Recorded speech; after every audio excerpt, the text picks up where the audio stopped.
momento agora para a gente repensar o momento que a gente olha para a vida, o momento que a gente olha as situações ao nosso redor, né? Então, quero agradecer você que está aqui comigo agora. Espero que você acompanhe todos os nossos trabalhos aqui, né? Quero iniciar fazendo uma leitura hoje de um livrinho espiritual que eu tenho aqui, que abre essas portas aqui para o mundo invisível, para o nosso mundo energético espiritual, que é tão importante como o mundo que é visível. A gente precisa trazer isso à tona sempre para parar de ser um tabu, né? Espiritualidade não é uma coisa que é uma crença, místico, não. Espiritualidade sou eu, espiritualidade é você. É apenas o entendimento de que temos uma parte física e uma parte energética, uma parte que é invisível, e que essa parte é tão importante como a parte que a gente enxerga também. Então, diariamente, esse lembrete, essas palavras maravilhosas nos permite reconectar com essas coisas que são tão importantes para nós, né? Então, eu vou pedir que nesses instantes você possa fechar os olhos e receba isso, prestando bastante atenção. Então, vamos lá. Quando eu lhes digo quando eu lhes digo amem-se uns aos outros, eu não quero dizer que vocês devem se tolerar ou tentar se amar. Amem-se. Quando eu lhes digo amem-se uns aos outros, eu não quero dizer que vocês devem se tolerar ou tentar se amar, pois vocês vão descobrir que quando abrem seus corações e o preenchem de pensamentos lindos e amorosos, você sentirá amor por todos aqueles que você entra em contato, não importam quem sejam. É o fluir livre do meu amor universal, que não conhece discriminações e que não escolhe a quem vai amar. Meu amor é o mesmo para cada um e para todos. O quanto você está disposto a aceitar é por sua conta. Não tenha medo de expressar esse amor. Ele está além da personalidade, vem do mais alto. Aprenda a abrir seu coração e ter seu coração sempre a amar, e nunca se acanhe em demonstrar o seu amor para com os outros. O amor é o maior fator unificador do universo. Por isso, ame, ame e ame.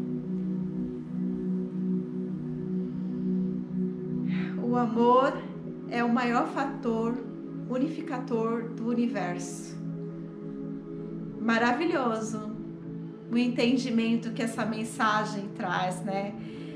De que tudo depende do quanto a gente vai aceitar esse amor. É exatamente igual à luz.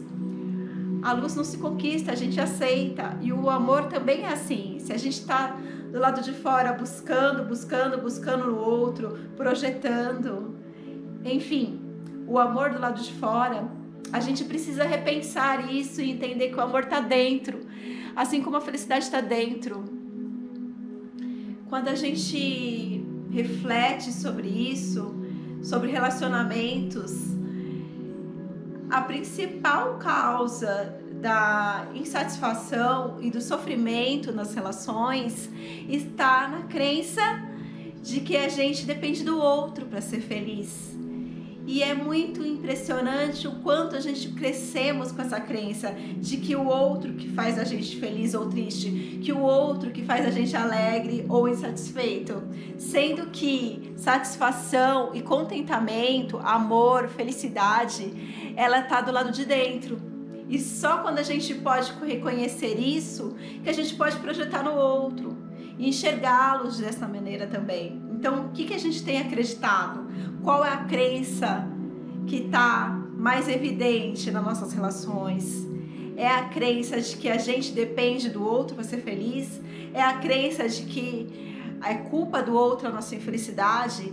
Tudo isso começa a ser questionado quando a gente começa a repensar em que a gente tem acreditado. Lembre-se que só existe aquilo que a gente acredita.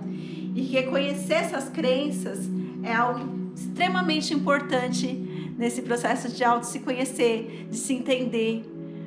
Então, a gente reflete e aprofunda um pouco mais, e quando a gente chega nessa profundidade, a gente vai trazendo tantos estalos, tantos insights, vai surgindo tantas coisas, e quando a gente para, e eu gostaria muito de falar isso com todos vocês que estão conectados aqui comigo agora, sabe, gente, tudo bem não estar tudo bem o tempo inteiro.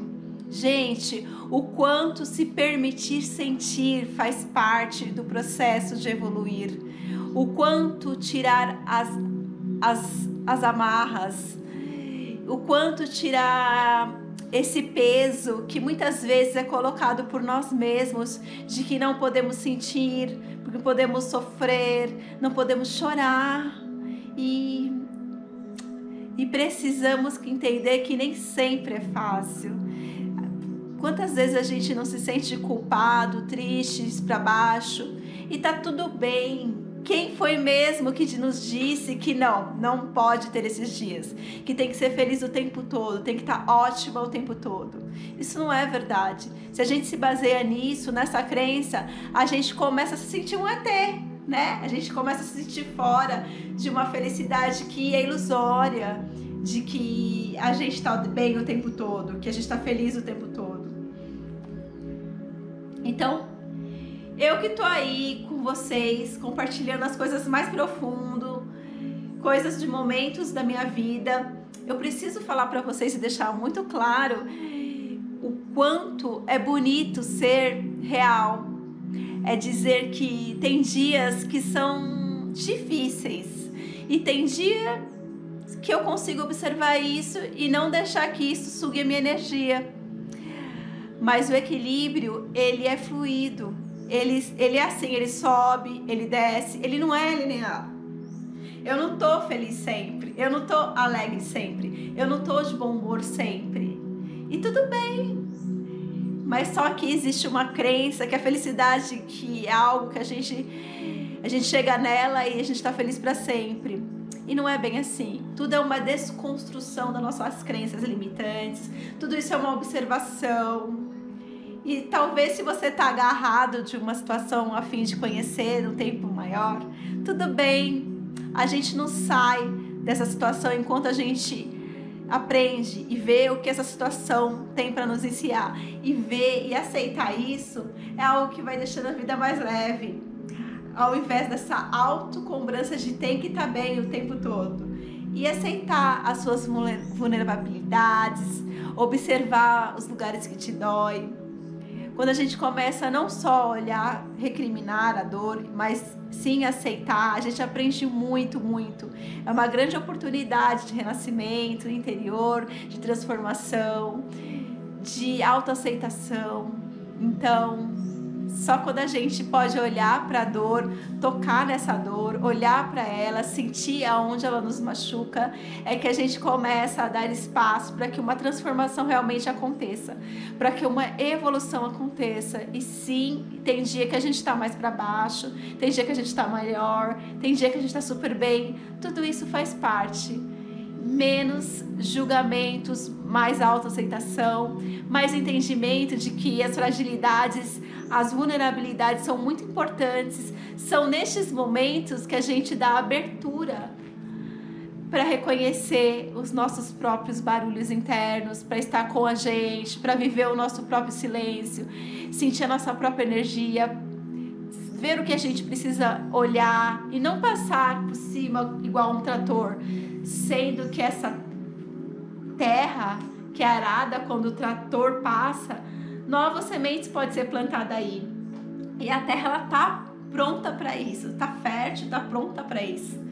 Que a gente possa ter menos autocrítica, menos julgamento nessas nossas questões íntimas.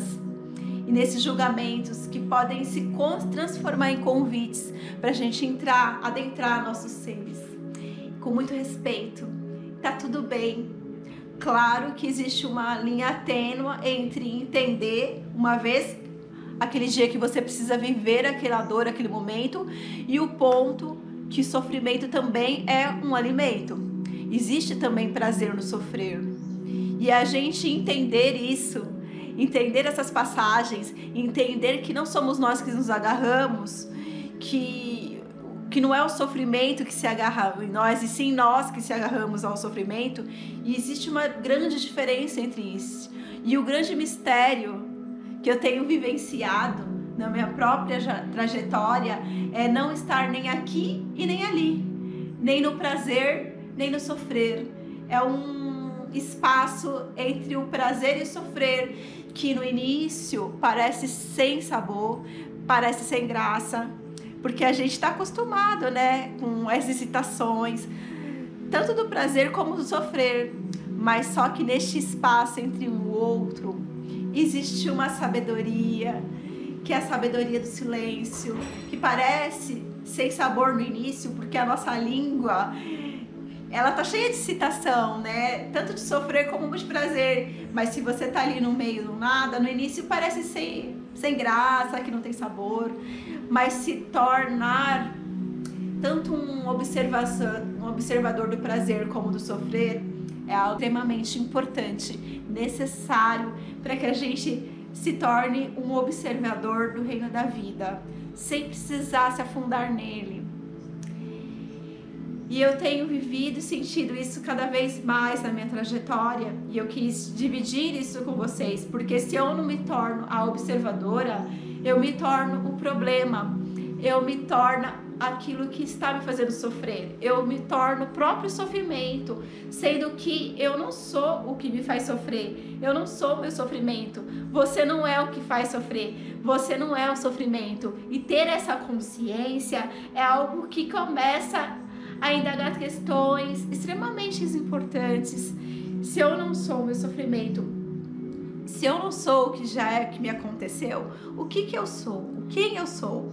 E quando a gente dá esses passos entre o prazer e o sofrer, que eu sou tudo aquilo que eu decido me tornar, eu começo a criar uma nova visão, uma visão mais escondida da vida, sem tanto apego às situações, sem tanto apego ao sofrimento, e sim a entendendo que eu posso me tornar uma observadora da história sem ser a história.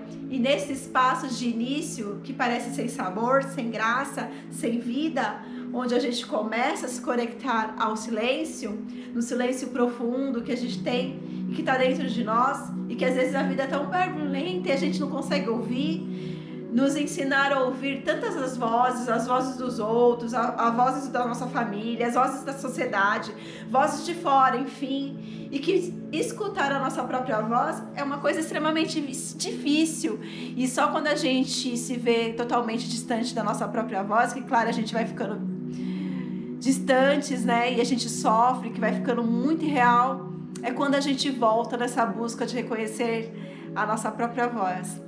E tá tudo bem. Sempre é tempo de reconhecer. Não existe adiantado, atrasado. Você está exatamente no tempo certo. Todo atraso já estava previsto. E que bom que a gente está aqui junto hoje, trazendo essas coisas tão importantes. Saber que dar espaço a ouvir a sua voz é algo que transforma completamente a sua vida. Tá bom, gente? Tudo bem, não está tudo bem o tempo todo.